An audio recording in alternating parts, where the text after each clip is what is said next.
आज हम बात करने वाले हैं पैराबोला के बारे में। तो इस वीडियो में मैं आपको बताऊंगा पैराबोला क्या होता है, उसका फोकस क्या होता है, उसका एक्सिस क्या होता है, डायरेक्ट्रिक्स क्या होती है, उसका वर्टेक्स क्या होता है, ठीक है। और जो पैराबोला की स्टैंडर्ड इक्वेशंस हैं आप उनको याद कैसे रखोगे। लेकिन शुरुआत करते हैं कि पैराबोला क्या होता है इस बात से। देखिए, पैराबोला उन सभी पॉइंट्स का लोकस होता है या उन सभी पॉइंट का सेट होता है जो किसी एक फिक्स पॉइंट और एक फिक्स लाइन से बराबर दूरी पर है। मतलब जैसे कि मान लीजिए मैंने यहाँ पर एक पॉइंट फिक्स कर दिया और यहाँ पर एक लाइन फिक्स कर दी, ठीक है। अब वो सारे पॉइंट जो इस पॉइंट से उतने ही दूर हैं जितने कि इस लाइन से, उन सभी का जो कलेक्शन होगा वो एक पैराबोला बनाएगा, ठीक है। अब देखिए, मान लीजिए मैंने यहाँ पर एक पॉइंट लिया, ये इस पॉइंट से उतना ही दूर है जितना कि इस लाइन से, ठीक है। तो ये डिस्टेंस इस डिस्टेंस के बराबर है। इसी तरह से मैंने एक दूसरा और पॉइंट लिया, ठीक है, जो फिर से इस पॉइंट से उतना ही दूर है जितना कि इस लाइन से। इसी तरह से फिर से मैंने यहाँ पर एक पॉइंट लिया जो इस पॉइंट से उतना ही दूर है जितना कि इस लाइन से। इसी तरह से ये पॉइंट भी इससे उतना ही दूर है जितना कि इस लाइन से, ठीक है। मतलब ये जो डिस्टेंस है ये इसके बराबर है, ये जो डिस्टेंस है ये इसके बराबर है, और ये जो डिस्टेंस है ये इसके बराबर है, ठीक है। ये जो पॉइंट लिया फिर से, ये भी इससे उतना ही दूर है जितना कि इस लाइन से, ठीक है। तो यहाँ पर अगर मैं 5 कट बना रहा हूँ तो यहाँ भी 5 कट्स आएंगे, ठीक है। तो अगर मैं इन सभी पॉइंट्स को ज्वाइन करूँ, ठीक है, या इनका लोकस बनाऊँ या कलेक्शन बनाऊँ, तो जो फिगर मुझे मिल रही है, जो कर्व मुझे मिल रहा है, ये क्या है, ये एक पैराबोला है, ठीक है। तो इतना आपको समझ में आ गया होगा। देखिए, जिस पॉइंट को मैंने फिक्स किया था उसी पॉइंट को हम बोलते हैं फोकस ऑफ द पैराबोला, ठीक है। तो ये क्या है, ये है फोकस पैराबोला का। इसको हम रिप्रेजेंट करते हैं कैपिटल एफ से। और जिस लाइन को मैंने फिक्स किया था उसको हम बोलते हैं डायरेक्ट्रिक्स ऑफ द पैराबोला, ठीक है। तो ये डायरेक्ट्रिक्स होगी पैराबोला की। इसके अलावा अगर मैं एक ऐसी लाइन खींचूं जो फोकस से होती हुई जाए, ठीक है, और जो डायरेक्ट्रिक्स थी इसके परपेंडिकुलर हो, यानी कि इसके और इसके बीच में जो एंगल है वो कितना है, 90 डिग्री है। तो इसी लाइन को हम बोलते हैं एक्सिस ऑफ द पैराबोला, ठीक है। अब यहां पर देखिए, इस एक्सिस ने, यानी जो मैंने यहां पर खींची है, इस पैराबोला को जहां पर काटा यानी कि इंटरसेक्ट किया, उस पॉइंट को हम बोलते हैं वर्टेक्स ऑफ द पैराबोला। यानी कि ये जो था ये क्या था, वर्टेक्स, और इसको रिप्रेजेंट करते हैं कैपिटल वी से, ठीक है। ये क्या है, कैपिटल वी है, ठीक है। तो इस वीडियो में जो हम सीखने वाले हैं वो है standard equations of the parabola, ठीक है। हम शिफ्टेड पैराबोला की बात नहीं करेंगे। यहाँ पर स्टैंडर्ड इक्वेशन का ये मतलब है कि जो हम पैराबोला की इक्वेशन सीखेंगे वो पैराबोला या तो एक्स एक्सिस के अलोंग सिमेट्रिक होंगे या वाई एक्सिस के अलोंग सिमेट्रिक होंगे, और उन सभी के जो वर्टेक्स हैं वो ओरिजिन पे होंगे, यानी 0 0 पे। तो चलिए अब बात कर लेते हैं स्टैंडर्ड इक्वेशन ऑफ पैराबोला की। देखिए, यहाँ पर हम अभी शिफ्टेड पैराबोला के बारे में बात नहीं कर रहे हैं, ठीक है। हम सिंपल बात कर रहे हैं उन पैराबोलास की जो एक्स एक्सिस के सिमेट्रिक होंगे या फिर वाई एक्सिस के सिमेट्रिक होंगे, ठीक है। जैसे कि यहाँ पर देखिए, ये पैराबोला जो है ये वाई के सिमेट्रिक है, ये पैराबोला ये भी वाई एक्सिस के सिमेट्रिक है, और जो ये पैराबोला है ये एक्स एक्सिस के सिमेट्रिक है, ये पैराबोला जो है ये भी एक्स एक्सिस के सिमेट्रिक है, और इनका जो ओरिजिन है वो 0 0 पे है, ठीक है, यानी कि शिफ्टेड नहीं है। तो अब देखिए, इसमें आप इक्वेशन कैसे याद करते हो। देखिए, इसकी इक्वेशन होती है y square is equal to 4ax, इसकी इक्वेशन होती है y square is equal to -4ax, इसकी इक्वेशन होती है x square is equal to 4ay, और इसकी इक्वेशन होती है x square is equal to -4ay, ठीक है। आप याद कैसे करते हैं इनको, उसकी बात कर लेते हैं कि आप इनको याद कैसे करोगे, ठीक है। देखिए, इतना तो पक्का है कि x और y में से एक वेरिएबल 4a के साथ आएगा और दूसरे वाले का स्क्वायर होगा, ठीक है। इतना तो आसानी से याद कर लोगे, सब में ऐसे ही हो रहा है, ठीक है। एक 4a के साथ आ रहा है और एक का स्क्वायर हो रहा है, ठीक है। एक 4a के साथ आ रहा है और दूसरे वाले का स्क्वायर हो रहा है। अब कौन 4a के साथ आएगा, किसका स्क्वायर होगा, याद करने का एक आसान सा तरीका है। देखिए, पैराबोला जिस तरफ ओपन हो रहा है, आप देख लीजिए वो कौन सा एक्सिस है। देखिए, यहाँ पर जो पैराबोला ओपन हो रहा है वो पॉजिटिव एक्स की साइड हो रहा है, यानी 4a के साथ आएगा एक्स, और जो दूसरा बचा वाई उसका स्क्वायर हो जाएगा।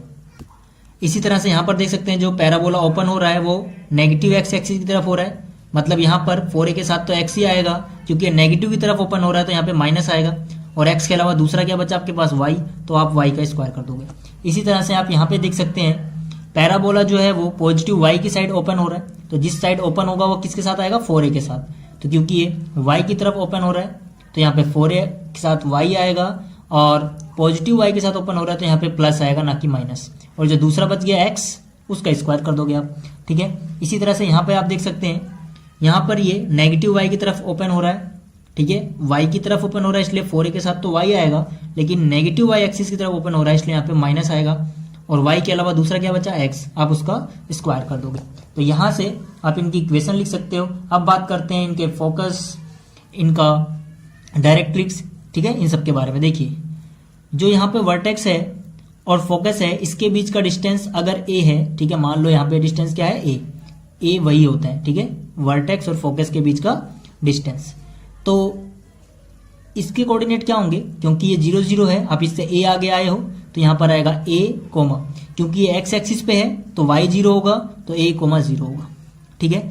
बात करते हैं जो ये डायरेक्ट्रिक्स है, इसकी इक्वेशन क्या होगी। देखिए ये जो पॉइंट होता है पैराबोला पे, कोई भी पॉइंट, वो उतना ही दूर फोकस से होता है, यानी उस फिक्स पॉइंट से, जैसा कि मैंने अभी बताया, जितना दूर इस लाइन यानी कि डायरेक्ट्रिक्स से दूर होता है, ठीक है। तो अगर इसके बीच का डिस्टेंस a है तो इनके बीच का भी डिस्टेंस a होगा, मतलब आप a पीछे आ जाओगे, ठीक है। तो ओरिजिन से अगर a पीछे आओगे तो क्या मिलेगा आपको, -a, ठीक है।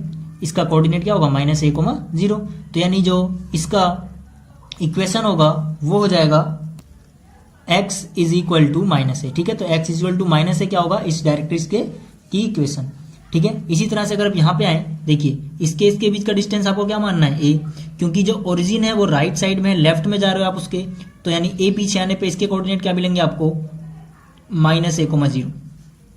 और जितना दूरी ये है उतनी ही दूरी यहाँ पर है, यानी आप इससे आगे जाओगे, ठीक है, a डिस्टेंस, तो इसके कोऑर्डिनेट क्या हो जाएंगे, वैसे इसका कोऑर्डिनेट हो जाएगा a, 0, लेकिन हम कोऑर्डिनेट नहीं लिख रहे, अभी हम इसकी इक्वेशन लिखते हैं। तो इसकी इक्वेशन होगी x is equal to +a, ठीक है। इसी तरह से अगर आप नीचे आए, ठीक है, इसके और इसके बीच का डिस्टेंस कितना ले लें, a, ठीक है, a उसी का डिस्टेंस होता है जितना वर्टेक्स और फोकस के बीच का डिस्टेंस को हम a बोलते हैं। मैं दोबारा बता देता हूँ। तो यहाँ से इसकी कोऑर्डिनेट क्या होंगे, इसके कोऑर्डिनेट a, आप ऊपर आए हो, ठीक है, और ये किस पे है, y एक्सिस पे। y एक्सिस पे x क्या होता है, 0, ठीक है। तो पहला कोऑर्डिनेट क्या हो जाएगा इसका, 0। दूसरा जो y है, आप a ऊपर आए हो तो 0, a, ठीक है। ऐसे ये ऊपर आए हो उतना ही दूरी आप नीचे जाओगे तो आपको डायरेक्ट्रिक्स मिलेगी, यानी यहाँ पर लो, यहाँ पर लो, सारे पॉइंट पे y क्या है, y सेम है, और कितना है, -a के बराबर, क्योंकि आप नीचे आए हो।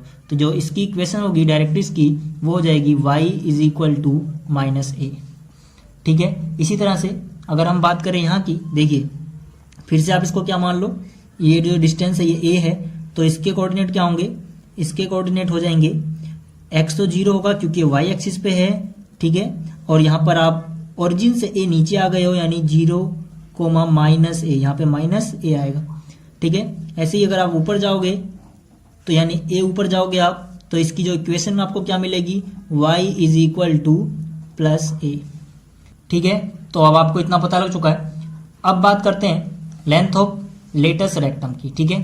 हम तो सबसे पहले समझ लेते हैं कि लेटस रेक्टम क्या होता है, उसके बाद बात करेंगे उसकी लेंथ की। देखिए मान लीजिए मैंने यहाँ पर एक पैराबोला बनाया, ठीक है, ये इसका एक्सिस है, ठीक है, जो कि एक्स एक्सिस है, मान लीजिए एक्स एक्सिस पे, ठीक है। ये इसकी डायरेक्ट्रिक्स है, ठीक है, और यहाँ पर ये वाई एक्सिस है, ठीक है, ये वाई एक्सिस है, और यहाँ पर कहीं पे ये इसका फोकस है। तो लेंथ ऑफ लेटस रेक्टम क्या होगा, एक ऐसा लाइन सेगमेंट जो इस फोकस से होता हुआ जाए और इस एक्सिस के परपेंडिकुलर हो, और इसके एंड पॉइंट कहाँ पर हो, जहां पर ये पैराबोला को इंटरसेक्ट कर देगा वहीं पर इसका एंड पॉइंट हो जाएंगे, मतलब इससे आगे नहीं जाना आपको, ठीक है। तो अगर मैं इसको नाम दूं, मान लीजिए ए बी, तो यहाँ पर जो ए बी है वही क्या है, ए बी है हमारा लेटस रेक्टम, ठीक है। तो देखिए अब आपको ये समझ में आ गया होगा कि लेटस रेक्टम हम कहते किसे। अब बात करते हैं कि जो इसकी लेंथ है वो कितनी होती है, वो हम कैसे फाइंड आउट करेंगे। देखिए अगर जो ये पॉइंट है ए, ठीक है, इससे मैं इस डायरेक्ट्रिक्स पे एक परपेंडिकुलर खींचूं, यानी कि इसके बीच का डिस्टेंस निकालने के लिए मैं परपेंडिकुलर डिस्टेंस चाहिए होता है, तो ये 90 डिग्री होगा, ठीक है, क्योंकि ये दोनों लाइनें पैरेलल हैं, इस पे 90 है तो ये भी क्या होगा, 90 होगा, ठीक है, ऑल्टरनेट एंगल है ये। तो ए से लेके जहां पे इसने टच किया इसको बोल देते हैं पी, ठीक है, AP। तो AP कितना होगा हम आसानी से देख सकते हैं। देखिए ये इसके पैरेलल है, ठीक है, क्योंकि यहाँ भी 90 है, यहाँ भी 90 होगा, यहाँ भी 90 होगा, ये भी 90 है, ठीक है। तो ये दोनों पैरेलल हैं। इसके बीच के डिस्टेंस को अभी हमने क्या बोला था, A, तभी तो इसका कोऑर्डिनेट होता है A,0, ठीक है। तो यानी और इसके बीच का भी डिस्टेंस कितना होगा, A होगा। क्यों? क्योंकि जो पैराबोला पे कोई भी पॉइंट होगा, जितना वो फोकस से दूरी पे होगा उतना ही वो इस लाइन से दूरी पे होगा। तो मतलब ये टोटल डिस्टेंस कितना हो गया, 2A। तो जो AB आएगा टोटल वो इसके पैरेलल है, तो ये भी कितना हो जाएगा, 2A, ठीक है। तो AB की जो लंबाई आई हमारे पास, AB वो कितना आ गया, 2A आ गया, राइट। अब देखिए अगर इस पॉइंट को देखो आप, ये भी तो कहाँ पर है, पैराबोला पे ही है। मतलब ये पॉइंट जितना फोकस से दूरी पे होगा उतना ही तो लेटस रेक्टम से दूरी पर होगा, और लेटस रेक्टम से कितनी दूरी पर है, ये 2A पे है। यानी कि जो ये डिस्टेंस होगा ये भी कितना आएगा, ये भी 2A आएगा भाई, ठीक है। इसी तरह से अगर आप नीचे वाला डिस्टेंस नापोगे तो ये भी कितना आ जाएगा, ये भी आपको 2A मिल जाएगा, ठीक है। ये भी आपको कितना मिल जाएगा, 2A, यहाँ से पूरे यहाँ तक का डिस्टेंस। तो 2A ऊपर 2A नीचे, टोटल कितना हो गया, 4A।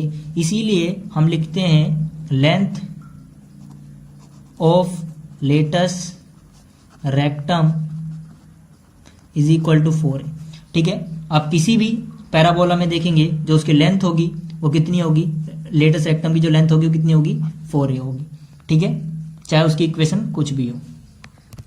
तो ये अभी एक इंट्रोडक्शन वीडियो थी, पैराबोला से इंट्रोडक्शन था ये। क्वेश्चंस मैं अगली वीडियो से शुरू करूंगा। अगर आपको ये वीडियो अच्छी लगी है और आप आगे आने वाली वीडियोस देखना चाहते हैं, क्योंकि मैं आगे आने वाली वीडियोस में क्वेश्चन शुरू करूंगा, ठीक है, NCERT के, और उसके बाद हम जाएंगे हायर लेवल पे भी। तो आप मुझे कमेंट में जरूर बताएं कि आपको ये वीडियो कैसी लगी है। थैंक्स फॉर वॉचिंग, मिलते हैं अगली वीडियो में, तब तक के लिए गुड बाय।